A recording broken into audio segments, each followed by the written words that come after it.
ఓం శ్రీ సాయిరామ్. భగవాన్ శ్రీ సత్యసాయి సందేశ ఝరికి అందరికీ స్వాగతం, సుస్వాగతం. భగవాన్ శ్రీ సత్యసాయి బాబా వారు తమ దర్శనానికి వచ్చిన భక్తులకు ఇంటర్వ్యూ ప్రసాదించేవారు. ఒకమారు ఇంటర్వ్యూలో ఒక వ్యక్తితో మాట్లాడుతూ స్వామి చాలా ప్రేమగా అతడిని మందలించారుట. దైవాన్ని కలిసినప్పుడు అత్యున్నతమైన విషయాలను అడగాలి, కానీ కల్పవృక్షాన్ని కాఫీ పొడి అడగటం కేవలం తమకు లభించిన అత్యున్నత అవకాశాన్ని విడుచుకోవటం అవుతుంది అన్నారట స్వామివారు. రోజువారీ జీవితంలో స్వామిని చిన్న చిన్న విషయాలను గురించి అడగటం ఇలాంటిదే. ఆఫీస్కి వెళ్ళేప్పుడు సిటీ బస్సులో సీటు కావాలని, ప్రయాణానికి టిక్కెట్ దొరకాలని, క్యాంటీన్కో హోటల్కో వెళ్ళినప్పుడు తనకు నచ్చిన ఆహారం ఉండాలని అడగకూడదు. ఎల్లప్పుడూ దేవుడిని అత్యున్నతమైన దానినే అడగాలి అని స్వామివారు అనగా, అతడు స్వామి ఇవన్నీ మా నిత్య అవసరాలు కదా, మిమ్మల్ని కాకపోతే ఇంకెవరిని అడగగలం స్వామి అన్నాడట.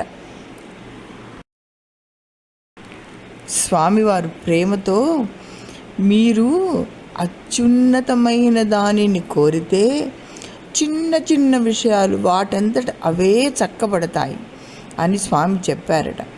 అతడు స్వామి పాదాలపై పడి, స్వామి రోజువారీ జీవితంలో నాకు అవసరాలు ఉంటాయి కదా, వీటిని తీర్చుకోకుండా నేను జీవించలేను కదా స్వామి, నేను సర్వోత్తమమైన దానికోసం ఎలా ప్రార్థించగలను అని అడిగారట.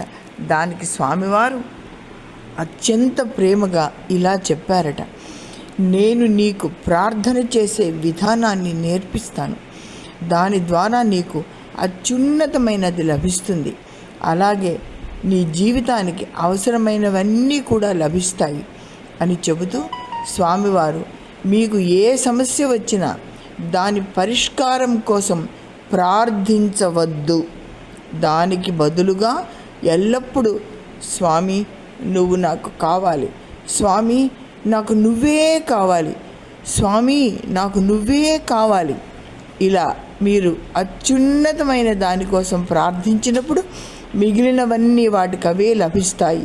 సర్వోన్నతుడైన దేవుని కోసం తప్ప మరే దానికోసము ప్రార్థించవద్దు అన్నారట.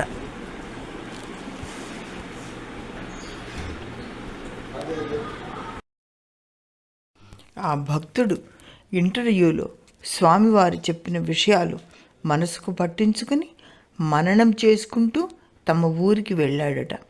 10 రోజుల తర్వాత అతను పని మీద తన స్వగ్రామానికి వెళ్ళాడు.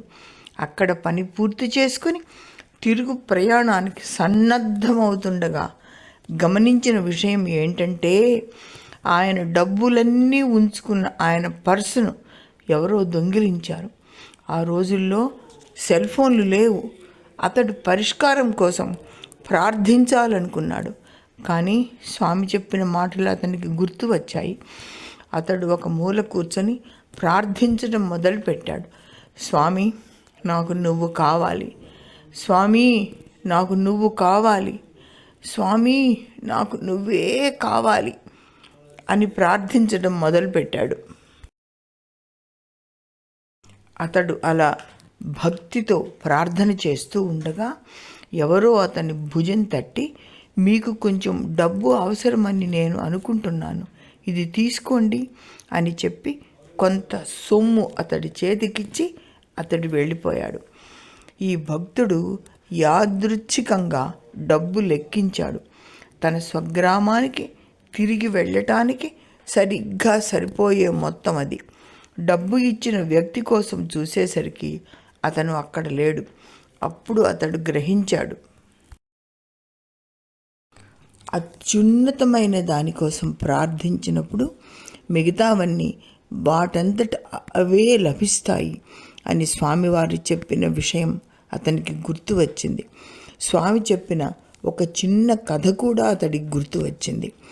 ఒక రాజు ఏర్పాటు చేసిన ప్రదర్శనలో ఎవరికి నచ్చిన వస్తువులను వారు ఉచితంగా తీసుకొనవచ్చు అని ప్రకటించగా ఎంతోమంది వచ్చి వారికి కావలసిన వస్తువులన్నీ తీసుకెళ్తూ ఉంటారు. ఒక యువతి మాత్రం ఏమీ తీసుకోదు, అన్నీ చూస్తూ ఊరికే తిరుగుతూ ఉంటుంది. రాజు నీకేమి కావాలన్నా ఇస్తాను అడుగు అనగా ఆ యువతి అంటుంది కదా, మహారాజా మీరు నన్ను వివాహం చేసుకోండి అంటుంది. అంటే రాజును వివాహం ఆడితే రాజ్యమంతా తనదే అవుతుంది కదా, ఆ ప్రదర్శన అంతా తనదే అవుతుంది కదా. అలాగన్నమాట. భగవంతుని కోరితే సర్వం లభిస్తుంది. చిన్న విషయాల కోసం ఎప్పుడూ ప్రార్థించకూడదు. ఎల్లప్పుడూ పరమ సత్యమైన భగవంతుని కోసం ప్రార్థించాలి. మాకు స్వామి కావాలి, స్వామి కావాలి, స్వామి కావాలి అని ప్రార్థించాలి. జీవిత ప్రయాణంలో దైవం మనకు ఏదో ఒక విధంగా అవసరానికి తగిన మార్గాన్ని చూపిస్తాడు. కనుక సర్వోత్తముడైన భగవంతుడైన భగవాన్ శ్రీ సత్యసాయి బాబా వారిని మాత్రమే మనం కోరుకోవాలి. జై సాయిరాం.